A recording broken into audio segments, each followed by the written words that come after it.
Today I'll share the recipe of aloo chop or potato chops. Super crunchy and super awesome. You can hear the crunchiness of these potato chops. Crispy fried and golden potato chops. And I've served them with some ketchup and some green chutney. Some tangy and spicy slitted green chilies goes in, and not to forget onions. So this combo is loved by one and all, especially in this season. So do give this recipe a try and don't forget to subscribe to my page. So's Food Corner style aloo chop, aloo bonda or potato chops. Hey guys, I'm Subhankari and I welcome you all to my channel So's Food Corner. I hope you all are doing great in your lives, and if you are new to this page, do subscribe to my page and do not forget to tap the bell button. And thank you all for loving my channel so much and liking my videos so much. So let's begin with the recipe. I have taken here one small onion finely chopped, depends upon the amount of potatoes you are going to take, and I have literally chopped them very finely. You can see, you can always use a chopper to get this result. Then I have taken few curry leaves. Curry leaves gives a very nice taste to these bondas or these aloo chops. Then I have taken here 5 to 6 garlic cloves and 2 to 3 green chilies, and I have actually crushed them. Crushed garlic, green chilies gives a very nice flavor to these bondas. Do try this instead of using paste. And few spices are here, rai, or you can take sarso or mustard seeds around half teaspoon, cumin seeds around half teaspoon, and then I have some chaat powder or amchur powder. You can take around 1 teaspoon. If you do not have this, you can always use a lemon. Lastly, we'll use lemon. Red chili powder 1 teaspoon, depends upon your entirely upon your taste, and turmeric powder half teaspoon.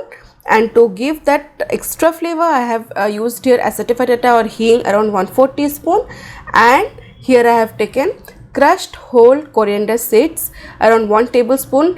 And this gives a very unique flavor to the aloo chops or aloo bonda. And 400 grams potatoes I have taken here. I have boiled them, peeled them, and you can see there is no moisture in this boiled potatoes, so make sure it's a bit dry. So once you boil, keep them in open so that the excess steam it goes out, and this will turn out dry like this. So let's prepare this masala. I have heated my cast iron pan here on medium high flame, and I have added 3 tablespoons of mustard oil. Mustard oil gives a very pungent flavor, very nice taste. And then goes the rai and the cumin seeds and the crushed coriander seeds. Just fry this all on medium flame for 30 seconds, and I have already added hing to that.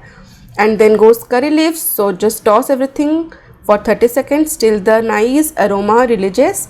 After that, I'll add crushed garlic and green chilies. Green chilies amount depends upon your taste. I though love a bit spicy version, so I've added a little more of green chili.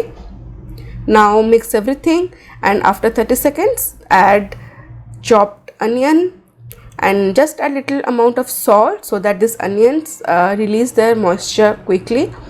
Mix it, and it's looking nice now. It has roasted. I have roasted it for 2 to 3 minutes on medium flame, and then I'll add the dry spices. There goes red chili powder, the turmeric powder, and I have used here amchur powder. You can always use the chaat powder, and if you don't have those, you can substitute it with lemon juice. So just mix everything, roast for good 2 to 3 minutes on medium flame till these spices are roasted, and then I'll add the mashed potatoes. Make sure you do not mash it completely. It should remain little chunky.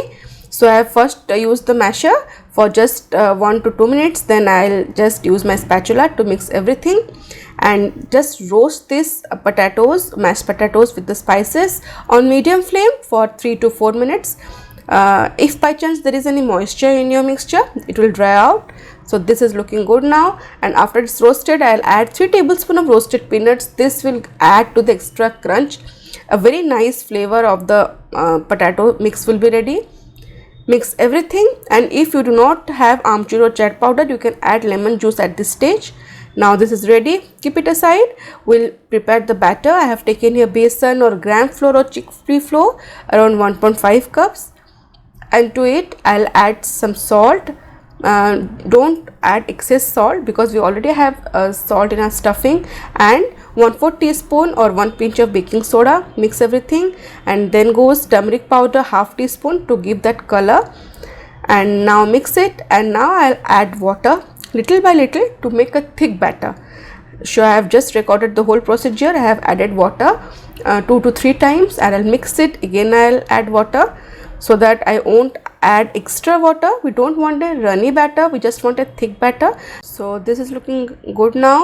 I just need to want 1 tablespoon more. So here goes 1 tablespoon more water, and now the consistency will be perfect. I'll just show you.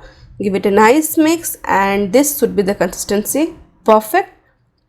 And now my batter is ready, but my extra special touch is that I'll add 2 tablespoons of hot oil to this batter. This is the same oil in which I'll fry my aloo chops, and adding hot oil will enhance the crunchiness of the aloo chop. So now my batter is ready. I'll just make small balls out of the mixture, potato mixture or tikkis, and I'll just roll it between my hands and then press the top to make a slight flattened tikki, and I will prepare all the batch and keep it. And oil I have taken here to fry, and this oil should be super hot. So my oil is ready here. Now I'll take this tikkis, potato tikkis, and put it in the batter. When I added the tikkis in the batter, it doesn't slip down.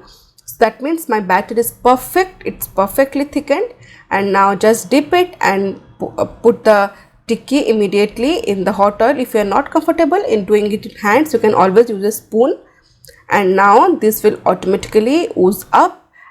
So for a crunchy potato chop, you need to fry this potato chops in high flame for first 3 minutes, and then reduce the flame to medium high, and then fry it in medium flame for next 3 to 4 minutes till they turn golden and crispy.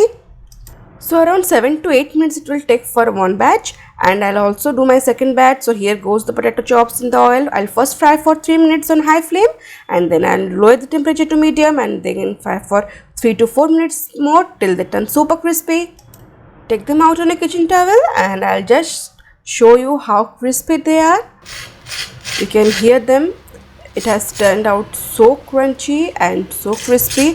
Perfectly crispy potato chops, beautifully done. I have served this aloo chop with some green chutney, coriander chutney, and tomato sauce also.